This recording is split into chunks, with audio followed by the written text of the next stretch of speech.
Jadi nanti sistem ini itu akan diinstal ke suatu komputer yang dimana komputer tersebut sudah terintegrasi dengan CCTV di daerah tersebut. Nah, nanti jalannya itu CCTV-nya kan merekam suatu video. Nah, video tersebut itu akan dikirim ke komputer yang tadi secara real time atau langsung, dan kemudian setelah berada di komputer tersebut akan langsung dianalisa secara real time atau langsung apakah ada wajah dari buronan yang dicari atau tidak. Kalau misalnya ada, nanti sistem tersebut otomatis akan mengirimkan notifikasi kepada petugas mengenai informasi dari buronan yang tertangkap oleh kamera CCTV tersebut. Misalnya informasi tersebut berupa nama buronan yang tertangkap serta lokasi di mana buronan tersebut terlacak, serta juga dapat waktu dari buronan tersebut. Dengan begitu polisi bisa melacak atau menemukan buronan tersebut dan langsung meluncur ke lokasinya. Jadi dengan menggunakan sistem seperti ini, maka pencarian buronan akan menjadi lebih mudah dan juga efisien.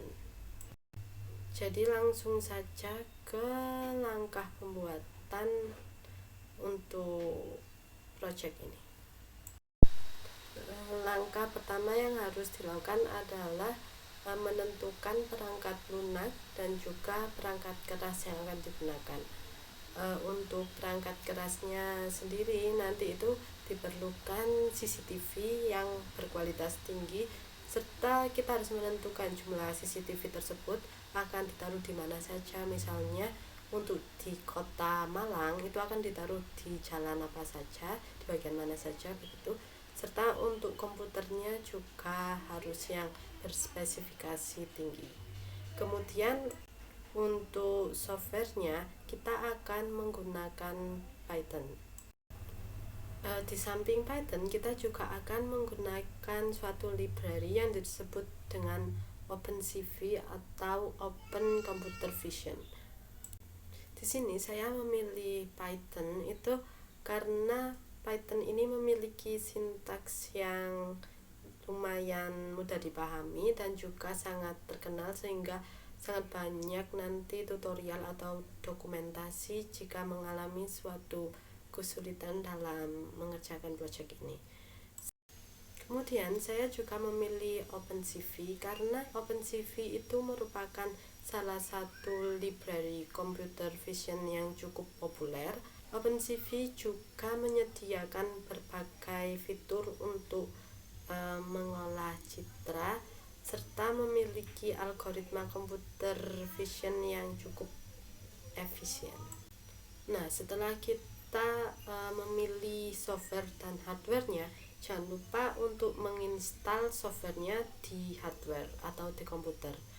Jadi langkah selanjutnya adalah menginstal Python dan juga library OpenCV tersebut.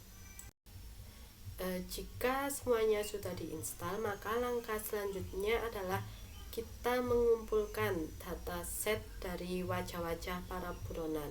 Nah, dataset tersebut bisa didapat dari pemerintahan atau juga dari foto-foto yang lain.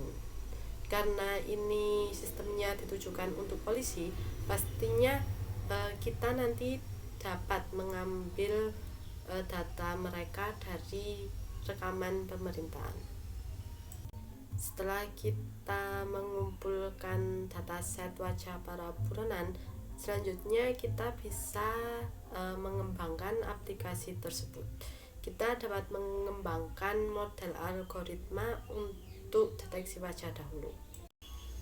Jadi untuk membuat model tersebut kita bisa menarik atau menggunakan model pre-train dari OpenCV, dan kita akan melatihnya menggunakan dataset dari wajah buronan yang sudah kita kumpulkan sebelumnya. Nanti jika model tersebut sudah memiliki akurasi yang sangat baik, maka selanjutnya akan disimpan. Kemudian dengan menggunakan model tersebut, kita akan merancang algoritma serta mengimplementasikannya ke dalam suatu kode atau codingan dalam Python yang sudah kita pilih sebelumnya.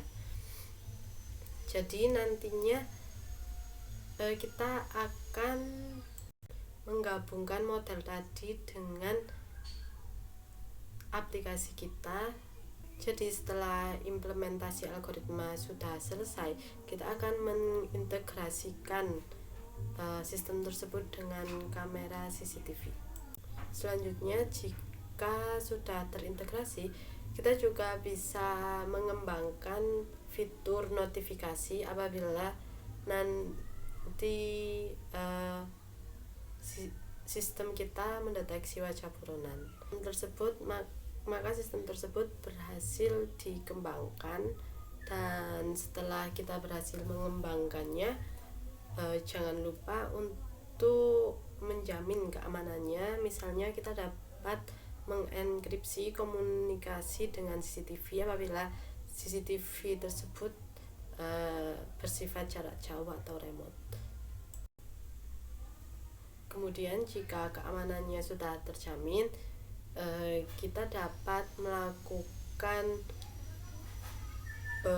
suatu uji coba. Misalnya kita memasukkan dataset dari wajah orang biasa dan kita coba orang tersebut melewati CCTV tersebut, apakah nanti si CCTV tersebut dapat mendeteksi atau tidak. Nanti jika ditemukan suatu masalah pada saat uji coba, dapat diperbaiki terlebih dahulu dan diuji coba terus sampai tidak ada masalah yang ditemukan.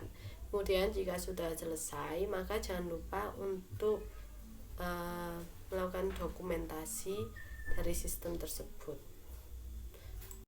Nah, di dokumentasi ini nanti mencakup langkah pengembangan, langkah penggunaan, serta langkah pemilihan. Kemudian selain melakukan dokumentasi, kita juga harus melakukan pelatihan kepada petugas polisi atau petugas keamanan yang lain yang mungkin nanti akan bertugas untuk menggunakan sistem ini. Dengan begitu mereka dapat menggunakannya dengan baik dan sesuai dengan aturan. Nah, jika sudah siap semua, maka aplikasi ini dapat diluncurkan.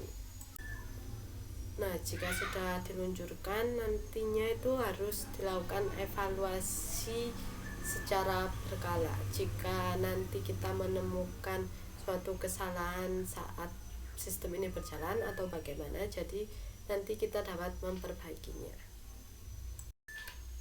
Atau mungkin jika kita ingin melakukan suatu peningkatan, kita dapat terus meningkatkannya. Jadi sekian dari saya. Atas kurang lebihnya mohon maaf. Terima kasih. Semoga sistem pendeteksian wajah buronan pada kamera CCTV ini dapat dikembangkan di masa depan. Terima kasih. Wassalamualaikum warahmatullahi wabarakatuh.